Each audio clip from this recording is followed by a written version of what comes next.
बहुत ही भोला नवयुवक था, अढ़िया नाम था उसका। अढ़ाई कहते हैं 2.5 किलो को। पहला आहार उसका 2.5 किलो का ही है, आगे आप श्रद्धा रखें तो और प्लस हो सकता है। लेकिन वो मतलब घर में माता पिता पधार गए तो उसे कोई 2.5 किलो आटे की कौन रोटी बना के दे। थोड़ा जब उसके अंदर चेतना जागृत हुई तो जब कहीं ठौर नहीं मिलती तो संतों का आश्रम मिलता है। एक आश्रम में गए, उन्होंने कहा हमको नौकरी में रख लो, कोई सेवा में रख लो, तुम्हारा नाम क्या है? बोले अढ़ैया। वे कोई नाम है? बोले गांव के लोग कहते हैं क्योंकि 2.5 किलो हम पाते हैं। तो 2.5 किलो? बोले तौल के 2.5 किलो आटे का जब हम रोटी पाते तब हमारी बाल भोग होता है। आगे कोई श्रद्धा करे खीर पूड़ी, पर 2.5 किलो अन्न चाहिए। तो कहा यहाँ भंडारा है, तू रोज 2.5 किलो क्या 5 किलो पावे, क्या सेवा कर सकता है? उनका जो आप सेवा बताएंगे सिखाएंगे वो हम कर लेंगे। उनका तुम गाय चराया करो, गाय। भाई देखो, हमारा वैष्णव सिद्धांत है, तुम गाय चराने जा रहे हो, हम यहां से तुम्हें अमनिया दे दिया करेंगे, जंगल में तुम बनाओ और वही ठाकुर जी को भोग लगाओ और पाओ। बिना भोग लगाए पाने का विधान हमारे आश्रम से आपका नहीं बन सकता। बोले हमको तो कुछ आता नहीं भोग लगाना, क्या भोग लगाएं? उनका जब आप बना लीजिएगा, क्योंकि अब यहां 2.5 किलो तुम्हारे लिए अलग से बन करके जाए, तुम अपना बनाओ, जो जो चाहो भंडारी से कह दिया दे दिया करो, वहीं लकड़ी बीनो, वहीं बनाओ और गाय चराओ और ठाकुर को भोग लगा के पाओ। जितना मनावे आप पाओ।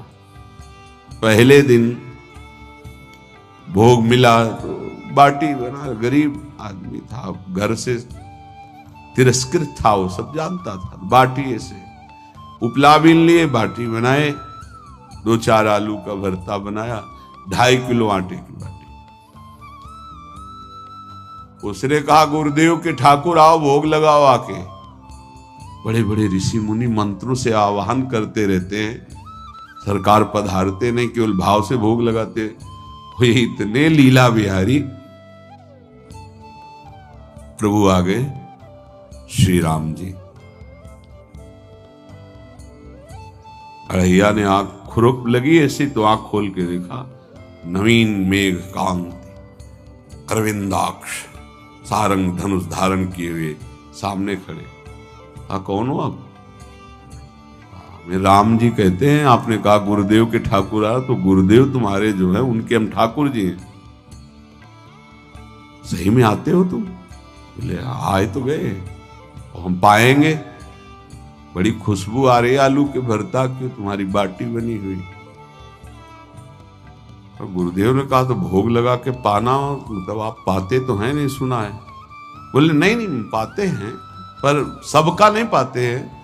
आप जैसे भक्त जब पुकारते तो बिल्कुल कुछ नहीं जानता था। इसीलिए हम कह रहे बड़े बड़े विद्वान और योगी जन रास्ता देखते रहते हैं।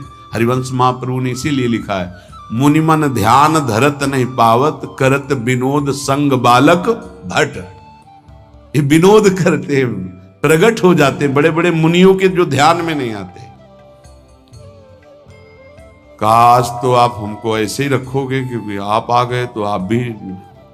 तो प्रभु ने कहा जब तुम 2.5 किलो पा सकते हो तो हम तो 2.5 मन भी पा सकते हैं। बोले हमको ये पता नहीं था कि गुरुदेव के ठाकुर इतने भूखे रहते, पर आप अलग पत्तल में ले लो, अपने पूरे पत्तल में तुम आपको पाने दें। बोले भोग थोड़े ऐसे लगाया जाता है कि तुम अपना रखो, तुम अपना रखो। और बोले आंख मूंद कर तुम बैठो, जैसे तुम्हारे गुरुजी भोग लगाते हैं तो आंख मूंद लेते हैं, अब हम पाएंगे तुम्हारा। तो आंख मूंद लिया, चलो भाई पाओ। सोचा एक आध बाटी पा लेंगे, बीच बीच में खोल के देखता जाता, भगवान सब चाट गए। भगवान बड़े करत विनोद संग बालक भट, हरिवंश महाप्रभु कह रहे, करत विनोद संग बालक भट, मुनिमन ध्यान धरत नहीं पावत। आंख खोला, बोला आज हमको भूखे रखोगे? बोले जानते हो तुम्हारे गुरुजी ने क्यों भोग लगाने के लिए कहा? आज एकादशी है, तुम्हारे गुरुजी के यहाँ एकादशी रह जाती, इसीलिए तुमको अमनिया दिया, वहां बनाया नहीं। और तुम्हें रोज अमनिया देंगे। तुम रोज आओगे हम बुलाएंगे तो? अब आप बुलाओगे रोज तो आएंगे नहीं, हम रोज रोज आएंगे। बोले तो ठीक है, अगली बार से। बोले गुरुजी आपके ठाकुर जी आए थे, हमारी सारी बाटी खा गए, 5 किलो आज से हम ले जाएंगे, 2.5 किलो आपके ठाकुर जी के लिए, 2.5 किलो अपने लिए। बहुत हंसी आई कि वहां कुंतलों का सब भंडारी का देखो, पूछने की जरूरत नहीं, जितना कह दे दो। 5 किलो के हिसाब से आटा के अनुसार भरता बनाने के लिए आलू वगैरह से सुबह से गाय लेके निकल जाता, जंगल में छोड़ दिए, उपला में ने आग लगाई, बनाया, वो गोले गोले रख करके, उसमें कोई समय तो लगता नहीं। आग पकी हो तो बहुत सुंदर बाटी बनती। बाटी बनाया, भुरता बना के, पत्तल बड़े बड़े जंगल के से, कहा गुरुदेव के ठाकुर पधारो। तो आंख खोल के देखा साथ में सिया जी। उसने कहा ये कौन है? बोले हमारी अर्धांगिनी। तो कल क्यों नहीं बताया था आपने कि अर्धांगिनी भी है? ये भी पाती है? बोले हमारे जैसा है। जानकी जी बैठ गए, राम जी बैठ गए, बड़ा सकुच में, पर जानकी जी इतनी करुणा वात्सल्य बरस रही थी कि वो कुछ बोल नहीं पाया, बस देखा, ऐसे कहा पाओ गुरुदेव के ठाकुर। प्रभु आराम से, सिया जो खूब स्वाद बखान बखान करके पाए, वहां खुल करके देखता आज भी हम 2.5 किलो अपने ले लाए थे, लेकिन ये दोनों पा गए। गुरुदेव 7.5 किलो। बोले क्यों? आपके ठाकुर की पत्नी भी है ना? कहा है तो दोनों आए थे। किसी को विश्वास नहीं हो रहा था। दे दो भाई, अरे गाय को खवाएगा, दे दो, कुछ करेगा, क्या कमी है यहां? 7.5 किलो आटा लेकर। अब तो समय लगा, 3 बजे तक बाटी बन के तैयार हुई पत्तल में से। गुरुदेव के ठाकुर पधारो।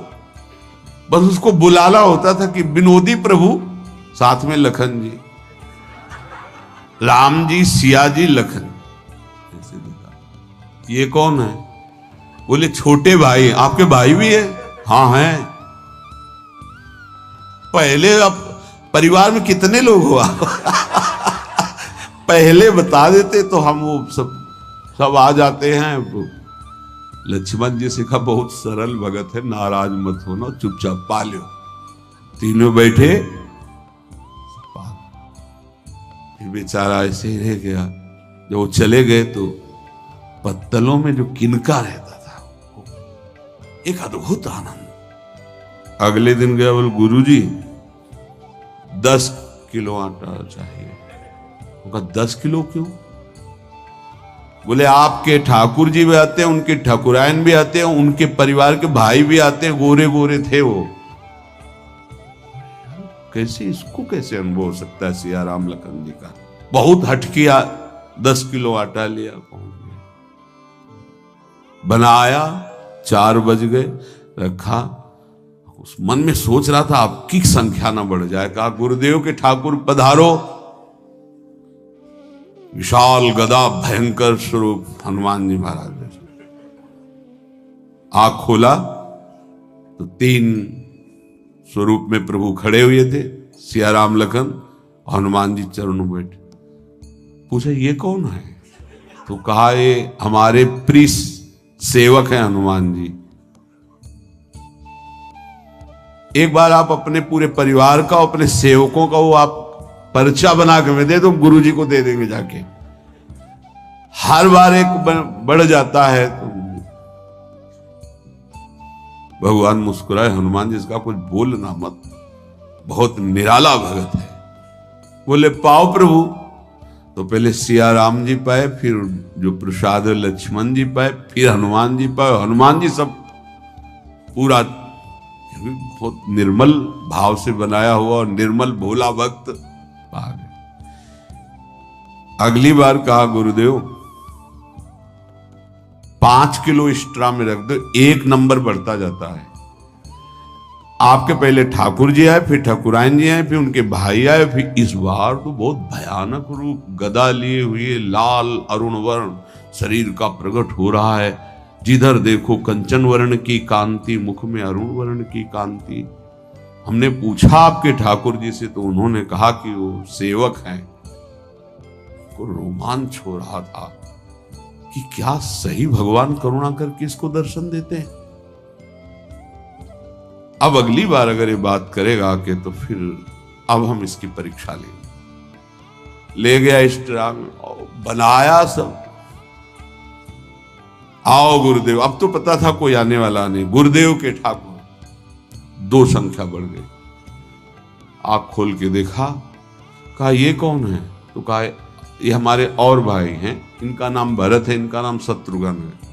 पहले महाराज बता देते ना कि आपके और भाई हैं, हमने कहा था, आपसे प्रार्थना की थी।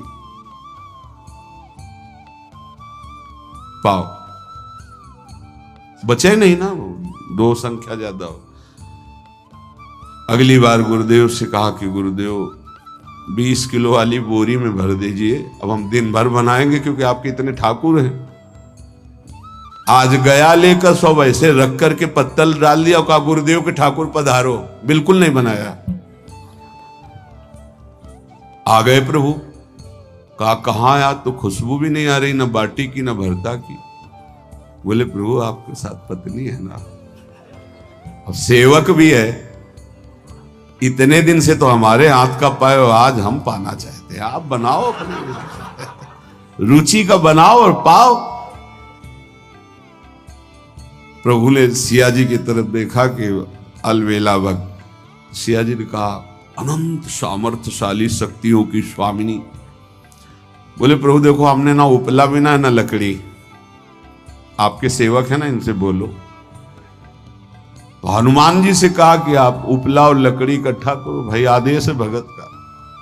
लक्ष्मण जी चूल्हा जला रहे हैं, व्यवस्था आग की, और सियाजू के आंखों में आंसू भी आ रहे, धुआं भी लग रहा है, पर बना रहे। उसने कहा बनाओ, हम गाय एकत्रित करके आ रहे हैं। और भागा, वो आश्रम में गया। बोले गुरुदेव आज पूरे परिवार सहित हमने फंसा लिया है आपके ठाकुर को। उनका क्या फंसा लिया है? बोले बड़े ठाकुर, छोटे ठाकुर, सेवक, उनकी पत्नी और 2 भाई उनके, पूरा परिकर सब बना रहे रोटी बाटी सब। महाराज आप चलो, आपको शंका होती थी आज उनके हाथ कपाएंगे। तो उनको लगा कि पागल आदमी, राम जी, लखन जी, भरत, शत्रुघ्न, सिया जी, हनुमान जी, ये बड़े बड़े योगियों के ध्यान में आने वाले नहीं। ये कैसे एक गंवार आदमी जिसको कभी कोई नाम जपना नहीं आया, कोई ग्रंथ नहीं आया, उसके सामने। पर भगवान की दयालुता पर संशय नहीं करना चाहिए। चल के देखते हैं। जो ही वहां गए, चूंकि निरंतर भजन परायण थे, वहां गए तो पूरा राम दरबार उपस्थित, और बड़ा सुंदर व्यंजन स्वयं जानकी जी बना रहे। प्रभु के चरणों में साष्टांग दंडोत हुए। कहा प्रभु लीला समझ लीजिए। भगवान ने कहा देखो, जो ज्ञानी भक्त हैं उनके लिए मैं अत्यंत तर्क के द्वारा भी पकड़ में नहीं आता। जो विद्वान हैं उनकी विद्वता मुझे छू नहीं सकती, लेकिन जो दीन हैं और भोले हैं उनके सामने मैं अपने इस दिव्यता, इस महानता को देखो। तुम्हारे इस भक्त की आज्ञा पर हमारा पूरा परिकर लगा हुआ है सेवा में। ठाकुर जी की कृपा से जो गुरुदेव का प्रताप, जो ऐसा सौभाग्य मिला, परोसने में दोनों गुरु और शिष्य, पाने में प्रभु। बाद में जब प्रभु ने पा लिया तो जानकी जी ने उच्छिष्टामृत प्रभु का लेके और कहा देख, आज तक तू मुझे देख नहीं पाया देखते हुए भी, इसीलिए कृपालु है। एकांत में श्री तुलसीदास जी रोकर प्रार्थना करते हैं, जनक सुता जग जननी जानकी, अतिशय प्रिय करुणा निधान की, ताके जुगपद कमल मनाऊं, जासु कृपा निर्मल मति पाऊं। करुणा निधान प्रभु श्री राम की अतिशय प्राण संजीवनी मूरी, प्राण प्रिय सीताजू के चरणों की वंदना करता हूं, जिससे प्रभु को पसंद है निर्मल मति निर्मल मन। उनकी कृपा से मेरा मन निर्मल हो जाए, मति निर्मल हो जाए। तासु कृपा निर्मल मति पाओ। जीव ही जानकी जी ने अपने कर कमल से उस बालक को पवाया, अढ़ैया को, त्रिगुण माया का मल नष्ट हुआ। हो जी सच्चिदानंद प्रभु का साक्षात्कार निहाल हो गया। कब कौन से गुण पर कैसे जी जाए विश्वास कीजिए। बस आवश्यकता सहज होने की। हमारी स्वामिनी जो सहज है, सहज होने की आवश्यकता है। जिसको ये कि कहां मुझे ऐसा दुर्लभ सौभाग्य। देखो कोई नाम जप उसके अंदर नहीं, कोई पाठ नहीं, कुछ नहीं। गुरुदेव ने कहा कि भोग लगा के पाना है, भगवत साक्षात्कार हो।